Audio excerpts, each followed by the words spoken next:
an abbreviation for Enhanced Folding Text Editor. Really has its roots in folding text editor, which dates back into the 90s at least. And it was actually originally developed for OS2 and then ported to Linux and several other places. There's a VIO version and a PM version. It does highlighting of quite a few different languages, including from the casual user's standpoint. It does batch files, it does CMD files, and it does config.sys, config.sys. Can you go back one page? Sure.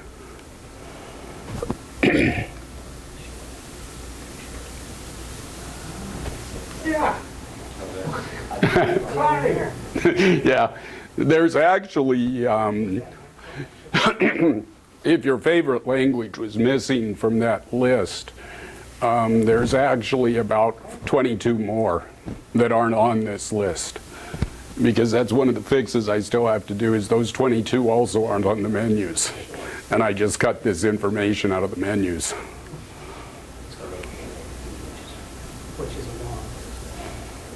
Okay, some of the features, folding, and I've just got a few slides, and then I'm actually going to open the program and I will show you a few of these different things. It does column cut and paste. It's got a bunch of line editing features. You can change case with it. Search from current word, match parentheses, and you can split view files so you can see how they're different in real time. Has a feature for abbreviations in C, Java, Perl, Rex, and SH. And there's just a few examples of the abbreviations that are unique to OS2. And it's the only, OS2 is the only one that has its own unique abbreviations, and that's because of where this originally came from. Is that configurable? Yeah, and I'm going to show you actually how the configuration files work in just a minute. You can change the modes, you can change the indent styles, all from within the menus. And in the OS2 version, the new one, those can be accessed directly off the help menus, the Open Watcom and the OS2 programming guide. Catch to that is Open Watcom has to be installed. Some command lines. Dash L is you can go to a line and column in the file that you're opening. It takes you directly there. Mode you can use to override the mode if you're opening, you know, something in C, but you want the highlighting to be something other than C highlighting, you can do that. You can also specify the configurations files. Configurations are just flat text files that all it has to do is, there's one called my main, which is in a set place, which it'll automatically use if you don't designate this. If you do designate it, it will use either the default or whatever file that you want as the root file. This one is kind of nice. It allows you to set, in this case, what I'm using it for is to set the indent style for a given file when you open it. But the way it's designed is you could add any keywords you wanted into the configuration files and then just use an if statement within the file to designate it to do something either the same or in addition to things. You can, if you have 10 files open in various windows and you want to save that configuration so you can just open it again, you can do that with the -D, and what will happen is when you open it, it'll reopen those same 10 files. History file, this is kind of nice. It saves the history, which means it'll populate things like the search boxes, the compile dialog boxes, and several of the other dialog boxes with a list of the things that you've done recently so that you can close and reopen. It deals with tag files. And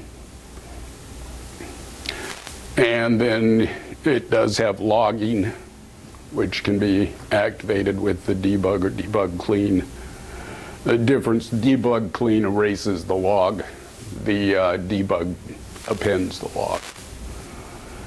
These are configuration files. In an attempt to get it so that the configuration could be updated by me, on all the files you have the option of having a my file. And those files basically override what's in the main configuration file. So you get all your changes in that type of file. In order to do that, I actually, well, the eFTE people put the first two in and I put the third one in because those were the only things that, the way they've been redone, they were the only things you couldn't change by putting a file after the main one. That's why my main actually opens in front of main, which is the old way eFTE did. When you're editing configuration files, and I'm just about to get to that, edit them in an open eFTE, but leave it open. And then go in and try to open another version. If you've somehow broken it, you'll get it.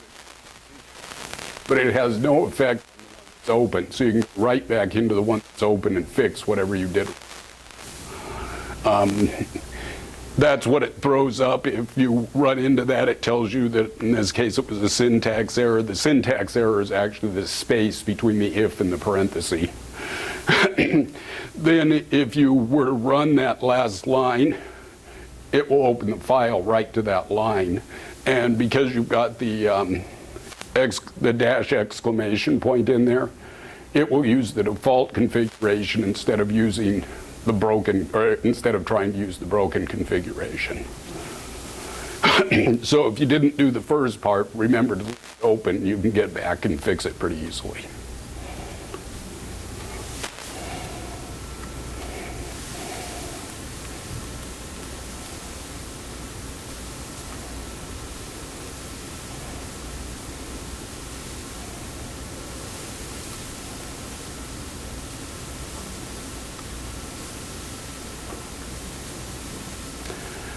And then it comes as a VIO program.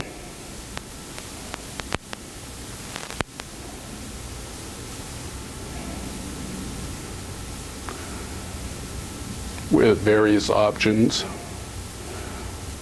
all of your menus and everything like that, or as a PM program.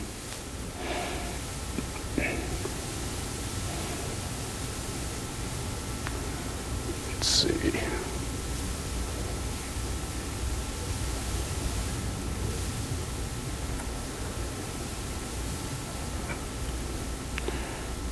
And this is my main. These lists are in here to be able to set your interface. You could add it. You could add things to them. It has a handful. These that are listed under experimental, some of them actually don't exist. They're in theirs with the hopes that I would never have to change my main, which where you're supposed to be editing your configuration files. You also can edit the colors here.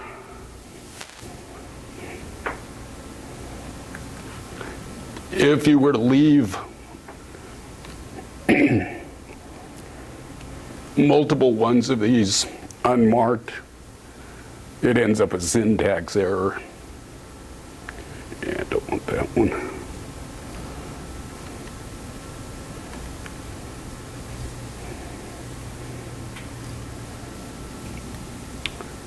You can make your change, you can save the file, and then I go out here and open I have my color change here. So you can see here I have the original colors, which haven't been affected by my changing that. Because basically what it's doing is it's compiling that configuration on the fly. So once it's compiled and in, any change that I make to it isn't going to affect the running version.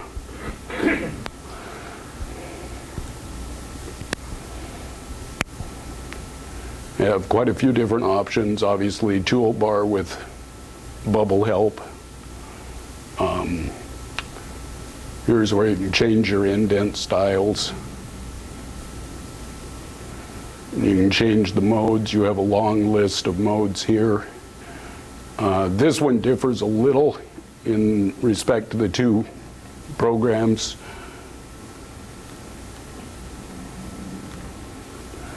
In that this one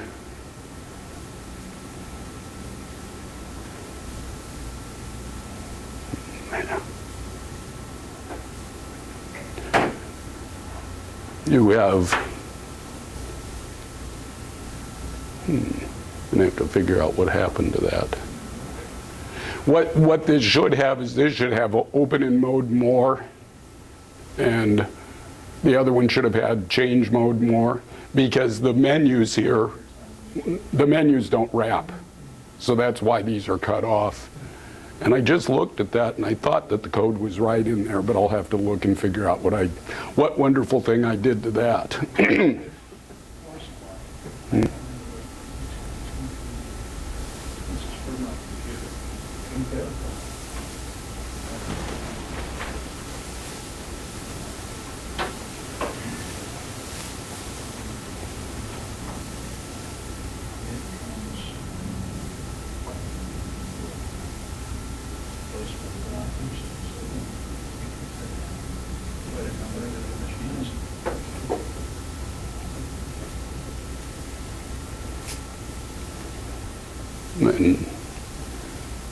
C mode highlighting. Most of the indenting for parentheses and things like that is automated. So you just put it in and it will indent. Will it reformat your code for you? It will reformat it within the rules that it has. It won't. In other words, it wouldn't go back through and reformat this whole thing. You'd have to use something like indent to do that. Yeah. But then I can compile directly from here, obviously. And it's just gonna give me an error because of where I'm at, but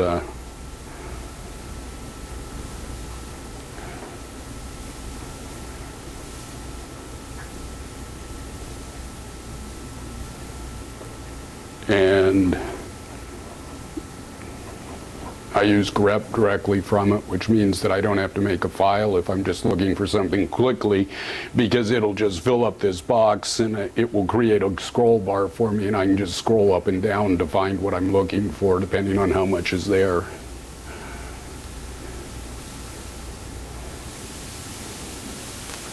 I also have it set with spell, which does a pretty good job of spell checking. So that is another nice feature. You then can open a shell, or you can just open a box that gives you a run, the equivalent of a run command.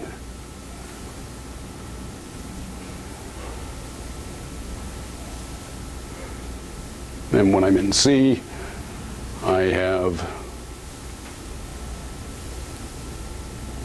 I probably don't have, I don't have some of this stuff on here, or at least I don't have it in paths where it can be found, but but if the programming guide was in my help path, it would have found it and opened it. I don't know if it'll open Watcom either. I'm pretty sure it won't.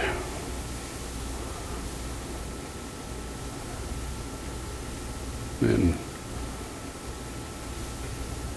little README, and we do have a help file.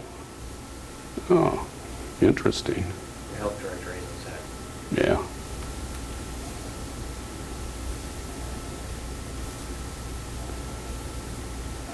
So basically, do we have any questions?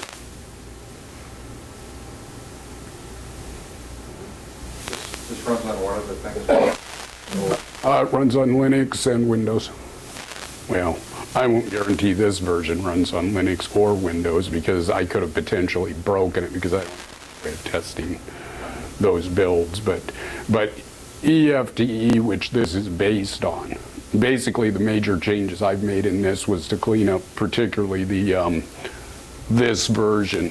The PM had, well, I added the toolbar, or at least I fixed the toolbar, and did a lot of different things to clean up the code that ran this PM, fixed a bunch of its dialogues and things like that. So I think it's unlikely that I broke Windows version. I'm pretty sure that they would also work because I didn't do much with code that was common to them. I did fix the search code, at least in the, you search for all, it would simply disappear. Where what you replaced with contained what you were searching for, it would go into an infinite loop and keep making that longer and longer and longer. So I have fixed a few other things like that. And I actually, the default menu setup and stuff like that, I added back in. That was something that FTE had, but that eFTE has never actually had. And so I replaced all of those things. So unless there are other questions, I appreciate your attention. Is it available? If you want it right now, I'll give it to you off of a, you'll be able to download it next week. I'm going to put it up on Hobbs, but like there were two issues that I have yet to resolve that I need to resolve before I put it up, because they involve the menus, and I don't want to have people go in and edit menus or the configuration files and then have me 2 weeks later release another version so that they can decide whether they want my fixes or their fixes.